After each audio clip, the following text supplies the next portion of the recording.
Petroleum खानीको प्रचुर सम्भावना रहे पनि यकिन गर्न नसक्दा खानीहरू बेबारिसे।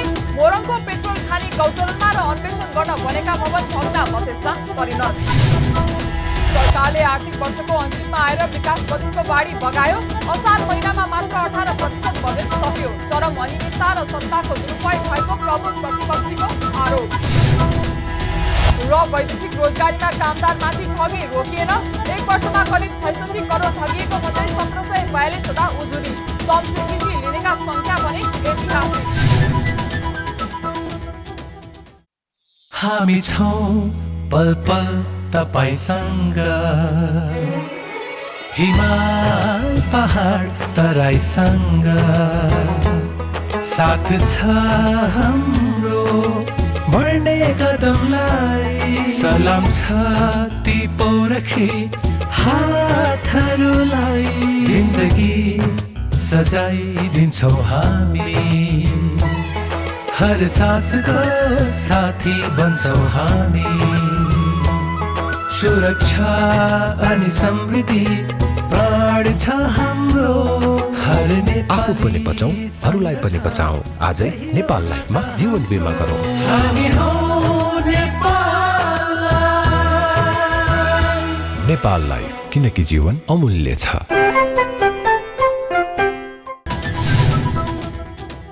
नमस्कार, कारोबार समाचारमा स्वागत छ।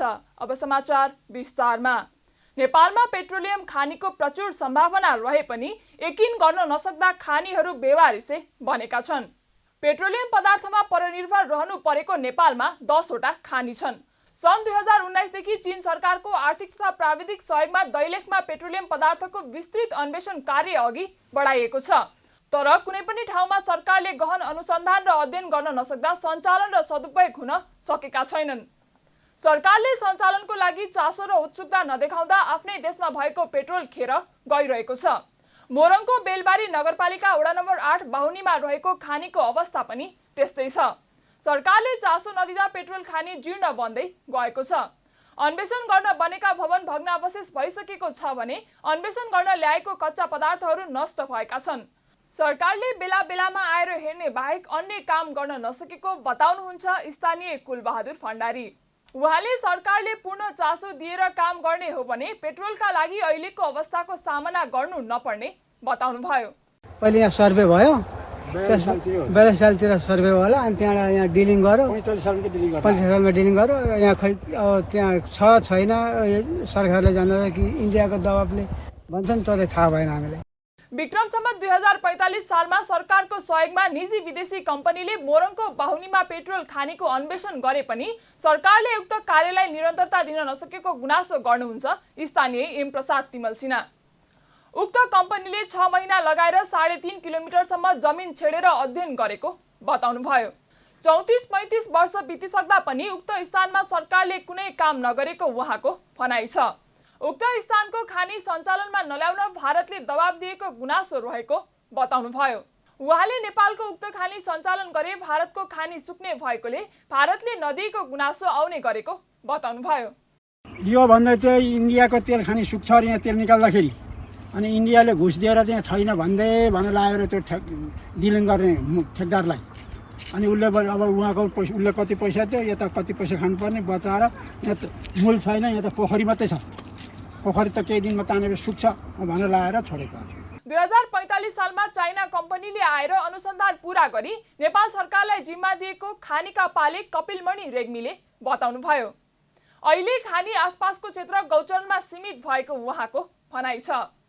44 सालमा डिलिङ गर्यो र 1 वर्षको ठेक्का लिएर आइरहेको थियो। 6 महिनामा सक्यो, अनि 6 महिना त्यतिकै यहाँ सामानहरू राख्यो। त्यहाँदेखि नेपाल सरकारलाई जिम्मा लाएर त्यो गयो कम्पनी। अनि उसले नेपाल सरकारले जिम्मा लिएपछि हामीहरूलाई नेपाल सरकारले नियुक्ति गर्यो यहाँ हेरदेख गर्ने, अनि हामीहरू 46 सालदेखि यहाँ हेरदेख गर्दैछौँ। सरकारको व्यवस्थाका कारण हाल उक्त स्थान जंगलमा परिणत भएको छ। सरकारको मुख्य समस्या पेट्रोलियम पदार्थको खानी स्वदेशमा नै रहे पनि आफूसँग भएका खानी सञ्चालन गर्न सकेको छैन।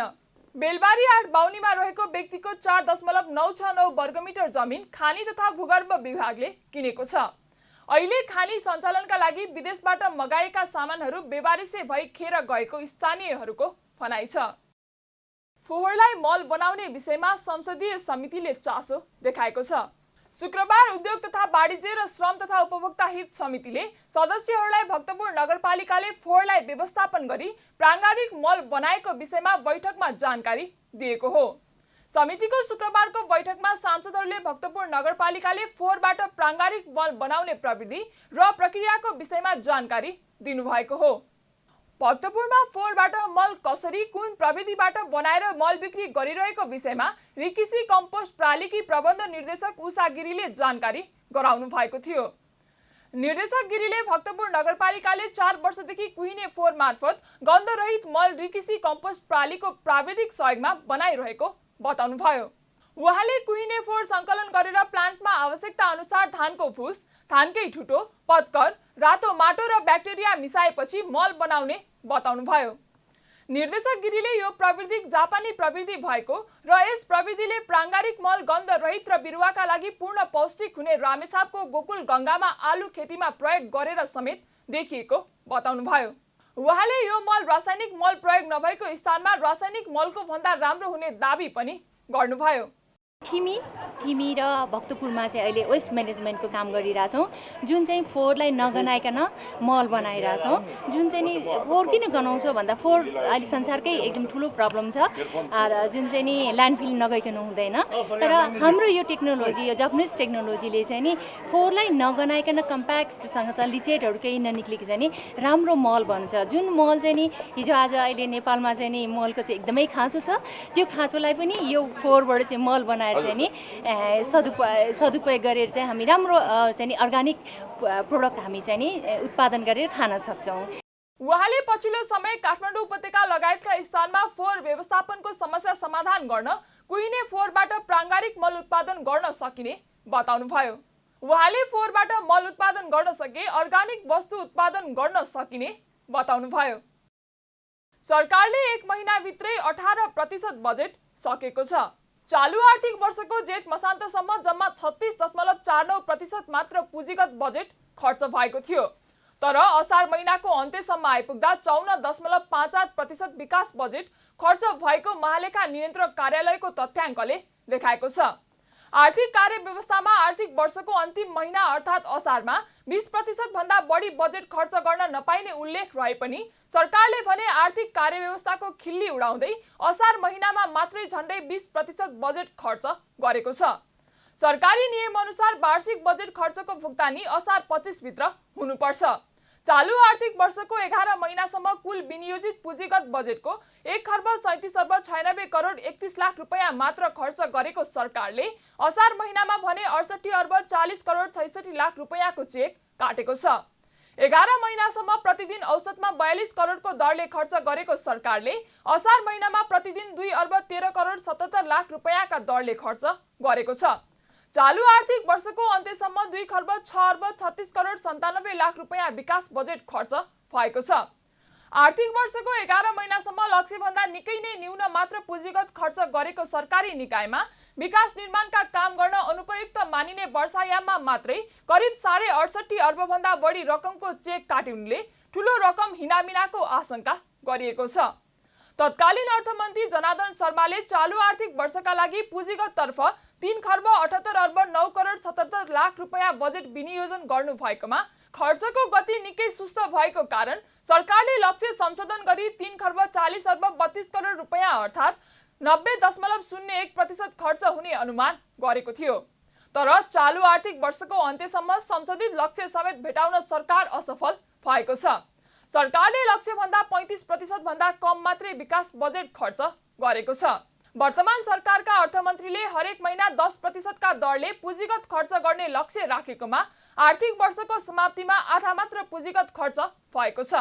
सरकारी निकायमा बजेट खर्च भएको देखाउन आर्थिक वर्षको अन्तिममा मोबिलाइजेसन पेस्की र मेसिनरी खरिदका नाममा जथाभावी रूपमा चेक काट्ने प्रवृत्ति रहेको छ।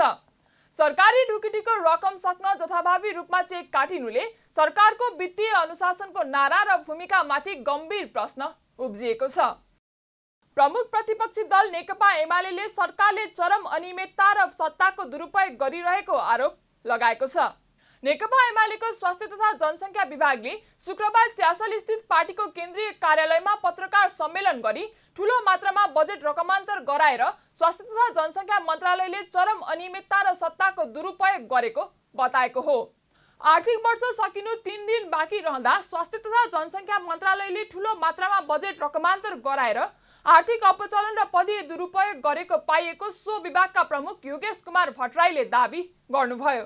एमालेका सचिव समेत रहनुभएका भट्टराईले सरकारको 1 वर्षे कार्यकाल पूर्णतः असफल भएको पनि बताउनुभयो। चालु आर्थिक वर्षमा स्वास्थ्य मन्त्रालयमा मात्रै 1 अर्ब 22 करोड बेरोजु आएको उल्लेख गर्दै एमालेले सरकार आर्थिक अनुशासनमा पनि असफल भएको आरोप लगाएको छ। आर्थिक वर्ष सकिन 3 दिन बाँकी रहँदा पुरानो मितिमा निर्णय भएर ठूलो मात्रामा बजेटको रकमान्तर गर्नु स्वास्थ्य तथा जनसङ्ख्या मन्त्रालयको चरम अनियमितता र सत्ताको दुरुपयोग हो। वित्तीय अनुशासन र खर्च प्रणालीका हिसाबले यो गम्भीर आर्थिक अपचलन र पदीय दुरुपयोग पनि हो। यस सवालमा अख्तियार तथा महालेखा परीक्षकको गम्भीर ध्यान आकर्षण हुनुपर्दछ। एमालेले संसदीय समितिहरूमा समेत छलफल नगराई स्वास्थ्य तथा जनसङ्ख्या सम्बन्धी विधेयक धमाधम पारित गरिरहेको भन्दै सरकारप्रति आक्रोश समेत व्यक्त गरेको छ।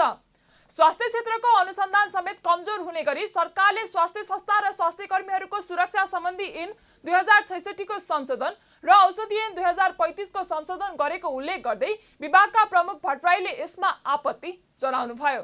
सरकारले स्वास्थ्य सम्बन्धी विधेयकहरू सरकारवालासँग छलफल त करै छोडौँ, सम्बन्धित संसदीय समितिमा समेत छलफलका लागि नपठाइकन धमाधम पारित गरेको छ। हालै संसदमा प्रस्तुत स्वास्थ्य संस्था तथा स्वास्थ्य कर्मीको सुरक्षा सम्बन्धी ऐन 2066 को संशोधन र औषधि ऐन 2035 को संशोधन यसका उदाहरण हो। हतारमा ल्याइएको स्वास्थ्य कर्मी तथा स्वास्थ्य संस्थाको सुरक्षा सम्बन्धी ऐन संशोधन विधेयकले कतिपय विषयलाई सम्बोधन गरेको भए तापनि स्वास्थ्य कर्मीहरूले उठाइरहेको विषयको मुख्य माग जेल विदाउट बेलको भावनालाई समेट्न सकेको छैन। औषधि ऐन 2035 को संशोधनले खोप, औषधि र औषधिजन्य पदार्थको अनुसन्धानको लागि ऐनद्वारा स्थापित नेपाल स्वास्थ्य अनुसन्धान परिषदको भूमिका न्यून गरी अगाडि बढाइएको देखिन्छ। यसले स्वास्थ्य अनुसन्धानहरू जथाभावी हुन सक्ने र अनुसन्धान आचार संहिता उल्लङ्घन हुने खतरा बढेको छ। यति मात्र होइन, नेपाल स्वास्थ्य अनुसन्धान परिषदको भूमिकालाई न्यून बनाएर नेपालमा स्वास्थ्य अनुसन्धानलाई हतोत्साहित गरेको देखिन्छ। केही व्यक्ति वा संस्थाको गलत नियतलाई बल पुग्ने गरी ऐन संशोधन भएको देखिन्छ। सरकारले कोभिड महामारीमा खटेका स्वास्थ्य कर्मीहरूलाई अझै जोखिम भत्ता उपलब्ध नगराएकोमा पनि एमालेले असन्तुष्टि समेत जनाएको छ। विभागका प्रमुख भट्टराईले सर्वोच्च अदालतको आदेश अनुसार स्वास्थ्य तथा जनसङ्ख्या मन्त्रालयले कर्मचारी मिलानको कामलाई अघि नबढाएको आरोप समेत लगाउनुभयो। प्रमुख प्रतिपक्षी दल नेकपा एमालेले हतियार खरिदको विषयमा प्रधानमन्त्री शेरबहादुर देउवासँग जवाफ माग गरेको छ। शुक्रबार प्रतिनिधि सभा बैठकमा बोल्दै एमालेकी सांसद पवित्रा निरौला खरेलले संसद बाहिर हतियार खरिदका लागि सरकारले ठूलो रकम छुट्याएको चर्चा भएको उल्लेख गर्दै त्यसबारे संसदलाई तत्काल जानकारी गराउन प्रधानमन्त्री देउवासँग माग गर्नुभएको हो।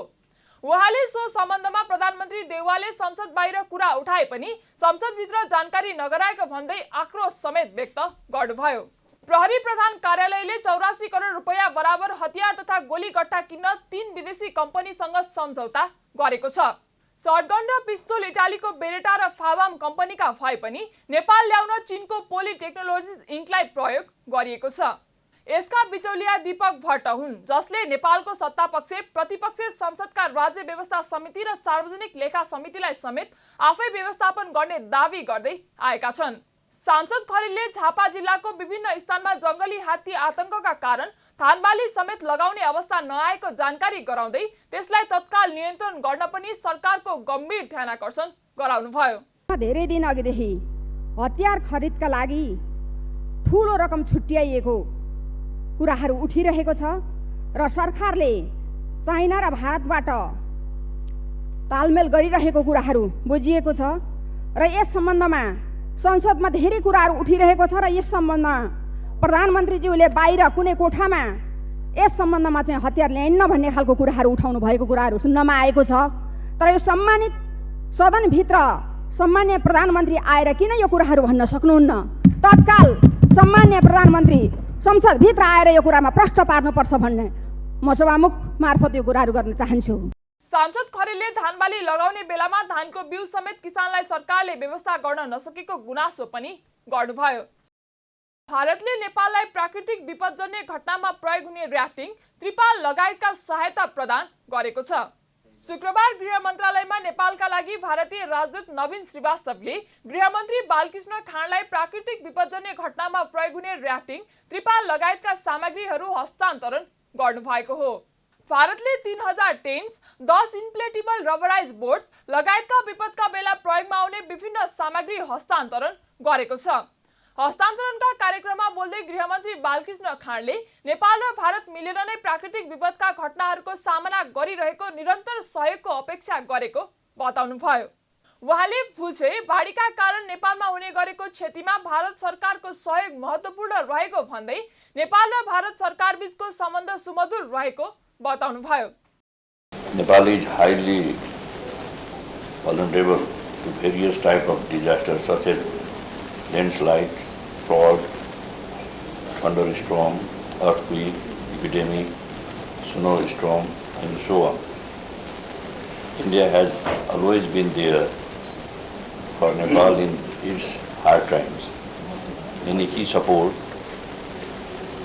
like capacity building of government officials and security forces, sharing of key information on hydrometeorology, and many other hardware and software assistance for disaster risk reduction and management, and remarkable to reduce the existing risks and timely response for saving lives and reduce the loss of property.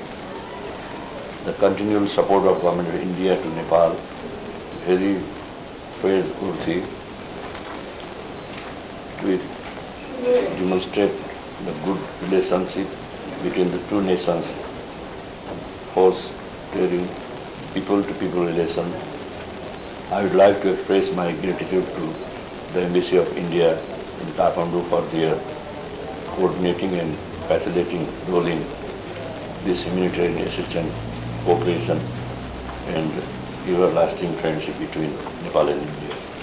त्यस्तै नेपालका लागि भारतीय राजदूत नवीन श्रीवास्तवले वर्षाको बेला भारत र नेपालमा प्राकृतिक विपदका घटना धेरै हुने गरेकोले विपद पूर्व नै तयारीका लागि सामान हस्तान्तरण गरेको बताउनुभयो। उहाँले प्राकृतिक विपदका घटनाको न्यूनीकरणका लागि आगामी दिनमा पनि नेपाल र भारत मिलेर काम गर्ने प्रतिबद्धता जनाउनुभयो। भारत ने हमेशा नेपाल के एक सहयोगी और पार्टनर के रूप में अपने को देखा है। 2015 में भी जब भूचाल की वजह से क्षति हुई थी तो भारत ने सामग्री उपलब्ध कराई थी, करीब $1 बिलियन का असिस्टेंस दिया गया था। उसमें भी काफ़ी प्रोग्रेस हुई है। 50,000 घर जो बना कर देने थे वह पिछले साल नवंबर में दिए गए हैं। उसके साथ ही बाकी सेक्टर्स पे भी काम चल रहा है। ह्यूमैनिटेरियन असिस्टेंस, डिजास्टर रिलीफ, प्राकृतिक आपदा से सामना करना, यह हमारी भारत और नेपाल की डेवलपमेंटल पार्टनरशिप का एक इम्पॉर्टेंट कंपोनेंट है। हम दोनों देश एक डेवलपिंग देश हैं, तो इस तरह की प्राकृतिक आपदाओं से मिल के उनसे उनका सामना करना और उनके लिए करेक्टिव एक्शन लेना, ये बहुत ज़रूरी है। भारत हमेशा और सदैव, अभी भी नहीं फ्यूचर में भी, नेपाल के साथ मिलकर इन प्राकृतिक आपदाओं का सामना करेगा। इनके लिए जो भी कैपेसिटी बिल्डिंग कर सकते हैं वह भी हम कोशिश करेंगे। राजदूत श्रीवास्तवले विपदको सामना गर्नको लागि आवश्यक क्षमता विकास गर्न पनि भारतले सहयोग गर्ने प्रतिबद्धता व्यक्त गर्नुभयो। यो वर्ष वैदेशिक रोजगारीमा ठगीको क्रम बढेको तथ्याङ्क सार्वजनिक भएको छ। शुक्रबार वैदेशिक रोजगार विभागले पत्रकार सम्मेलन गरी चालू आर्थिक वर्षमा ठगी क्रम बढेको तथ्याङ्क सार्वजनिक गरेको हो। विभागका अनुसार चालू आर्थिक वर्षमा विभागका व्यक्तिगत र संस्थागत तर्फ ठगीका 1742 उजुरी परेका छन्। यो गत आर्थिक वर्षको भन्दा 2 गुणा भन्दा धेरै हो। गत आर्थिक वर्षमा ठगीका जम्मा 780 वटा उजुरी परेको थियो।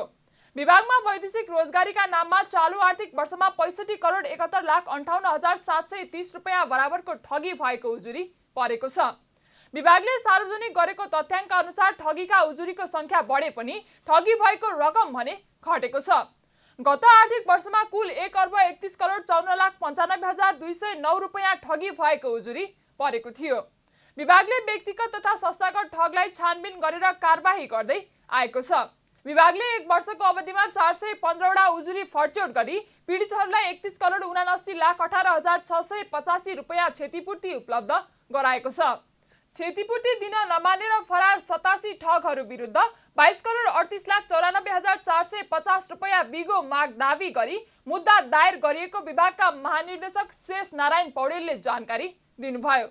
उहाँले विभागले ठगी नियन्त्रणलाई प्राथमिकता दिएको कारण धेरै वर्षदेखि रहेको ठगी सम्बन्धी उजुरी आएको पनि बताउनुभयो।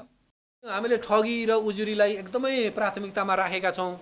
अहिले चाहिँ धेरै वर्षदेखि का ठगी र उजुरीका गुनासोहरू पनि फर्केर उहाँहरू आउनुभएको छ र अहिले हामी सबै कर्मचारीहरू लगभग विभाग नै यो उसमा ठगी नियन्त्रणमा चाहिँ र उजुरी व्यवस्थापनमा लागेको छ र यसको नतिजा के छ भनेर मैले केही राख्न चाहन्छु तथ्याङ्कगत रूपमा। यो गत वर्षको उजुरी दर्ता गत वर्ष 780 देखियो भने अहिले 1742 देखियो। गत वर्ष दाबी रकम चाहिँ यो धेरै देखियो, यो 1 अर्ब 31 करोड देखियो, अहिले 65 करोड 71 लाख देखियो। अब अदालतमा मुद्दा दायर गत वर्ष किन आएन यहाँको? अब यो चाहिँ यो वर्ष चाहिँ हामीले 87 थान मुद्दा अदालतमा दायर गर्यौँ संस्थागत र व्यक्तिगत गरेर र अदालतमा बिगो दाबी गत वर्ष हामीले 17 करोड गरेका थियौँ भने अहिले 22 करोड बिगो दाबी अदालतमा गरेका छौँ यो वर्ष। मिलापत्र भएको सङ्ख्या गत वर्ष सङ्ख्या चाहिँ छैन, रकम छ 400 यानी सङ्ख्या छैन भने यो वर्ष हामीले 415 मिलापत्र गरेका छौँ विभागमै। मिलापत्र पनि गराउन सक्ने कानुनी प्रावधान छ र धरौटी तथा मिलापत्र भराएको रकम गत साल हामीले 21 करोड भराएका थियौँ भने अहिले चाहिँ 31 करोड हामीले चाहिँ पीडितहरूलाई यही विभागमा भराएको रकम हो। विभागका महानिर्देशक पौडेलले उजुरी परेका म्यान पावर व्यवसायीहरूको कारोबार रोका गरी कारबाही गरेको तथा दफा 44 को प्रयोग गरेको कारण म्यान पावर व्यवसायीहरू मिलापत्रमा गएको पनि जानकारी दिनुभयो।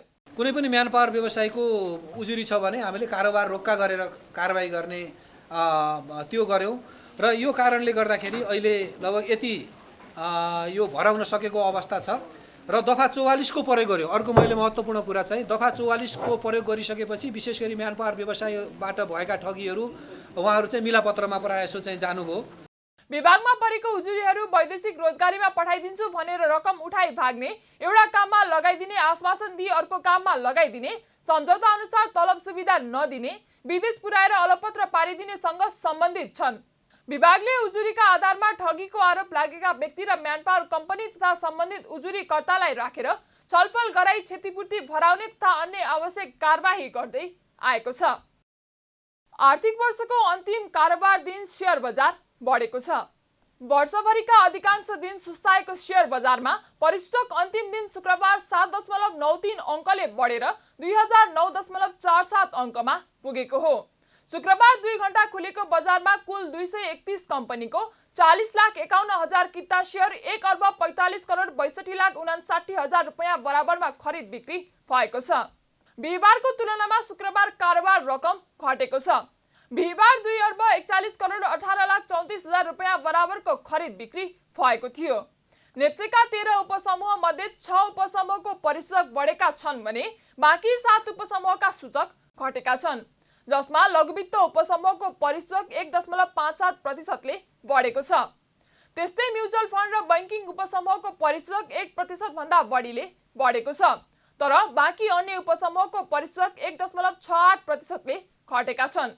शुक्रबार 3 ऋणपत्रको मूल्य सकारात्मक सर्किट लेभलमा कारोबार भएको छ, जसमा Nepal Investment Bank, Machhapuchchhre Bank र सानिमा बैंकको ऋणपत्रको सकारात्मक सर्किट लेभलमा कारोबार भएको हो। तर यता ग्रीन लाइफ हाइड्रो पावरको शेयर मूल्य 5.31%, माउन्टेन हाइड्रो र रिभर फल्स पावरको शेयर मूल्य 4% भन्दा बढीले घटेको छ। कारोबारको आधारमा अप्पर तामाकोशी हाइड्रो पावरको 19 करोड 72,54,000 रुपैयाँ बराबरको शेयर खरिद बिक्री भएको छ। एभरेस्ट बैंकको करिब 7 करोडको शेयर कारोबार भएको छ। सत्तारूढ नेपाली कांग्रेसकी सांसद पुष्पा भुसाल प्रतिनिधि सभाको उपसभामुख पदमा निर्वाचित हुनुभएको छ। प्रतिनिधि सभाको शुक्रबार बसेको दोस्रो बैठकमा भएको मतदानमा 148 मत प्राप्त गरी उहाँ प्रतिनिधि सभाको उपसभामुख पदमा निर्वाचित हुनुभएको हो। प्रतिनिधि सभामा तत्काल कायम रहेका 242 सदस्य संख्या मध्ये 148 मत भुसालको पक्षमा र 93 मत मात्रै अर्का प्रतिस्पर्धी विद्या भट्टराईले प्राप्त गर्नुभएको थियो। प्रतिनिधि सभाका सभामुख अग्निप्रसाद सापकोटाले 100 मत मध्ये गौतमले प्राप्त गर्नुभएको मत बहुमत भएकाले उहाँ उपसभामुख पदमा निर्वाचित भएको घोषणा गर्नुभयो। उहाँलाई सत्तारूढ गठबन्धनको समर्थन थियो। माननीय सदस्यहरू, अब म मत विभाजनको परिणाम घोषणा गर्दछु। मान्य सदस्यहरू, आजको मतदानमा उपस्थित मान्य सदस्यहरूको सङ्ख्या 242 रहेको छ। मान्य सदस्यहरू, यस सभाका मान्य सदस्य श्री पुष्प भुसाल गौतमलाई उपसभामुख पदमा निर्वाचित गरियोस् भन्ने प्रस्तावको पक्षमा अर्थात् हुन्छ भन्ने पक्षमा जम्मा 148 मत, प्रस्तावको विपक्षमा अर्थात् हुन्न भन्ने पक्षमा जम्मा 93 मत र प्रस्तावको मत 3 भन्ने पक्षमा 1 मत रहेको छ। मान्य सदस्यहरू, यस सभाका मान्य सदस्य श्री पुष्प भुसाल गौतमलाई उपसभामुख पदमा निर्वाचित गरियोस् भन्ने प्रस्तावको पक्षमा 148 मत परेको र उक्त सङ्ख्या प्रतिनिधि सभामा तत्काल कायम रहेका सम्पूर्ण सदस्य सङ्ख्याको बहुमत भएकोले यस सभाका मान्य सदस्य श्री पुष्पा भुसाल गौतमलाई उपसभामुख पदमा निर्वाचित गरियोस् भन्ने प्रस्ताव बहुमतले पारित भएको घोषणा गर्दछु।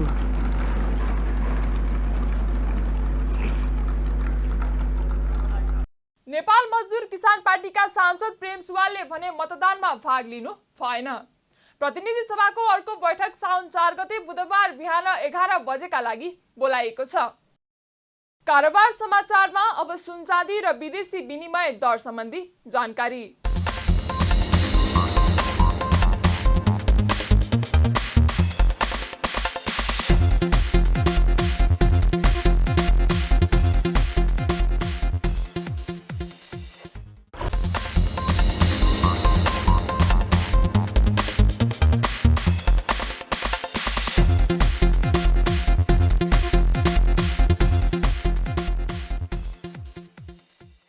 बिदा हुनुअघि अहिलेसम्मका प्रमुख समाचार पुनः एकपटक। नेपालमा पेट्रोलियम खानीको प्रचुर सम्भावना रहे पनि यकिन गर्न नसक्दा खानीहरू बेबारिसै। मोरङको पेट्रोल खानी गौचरमा र अन्वेषण गर्न बनेका भवन भग्ना बसेसमा परिणत। सरकारले आर्थिक वर्षको अन्तिममा आएर विकास बजेटको बाढी बगायो। असार महिनामा मात्र 18% बजेट सक्यो। चरम अनियमितता र सत्ताको दुरुपयोग भएको प्रमुख प्रतिपक्षीको आरोप। र वैदेशिक रोजगारीमा कामदारमाथि ठगी रोकिएन। 1 वर्षमा करिब 66 करोड ठगिएको भन्दै 1742 वटा उजुरी। कम स्वीकृति लिनेका संख्या भने ऐतिहासिक। कारोबार समाचार सकियो। हामीलाई बिदा दिनुहोस्। नमस्ते।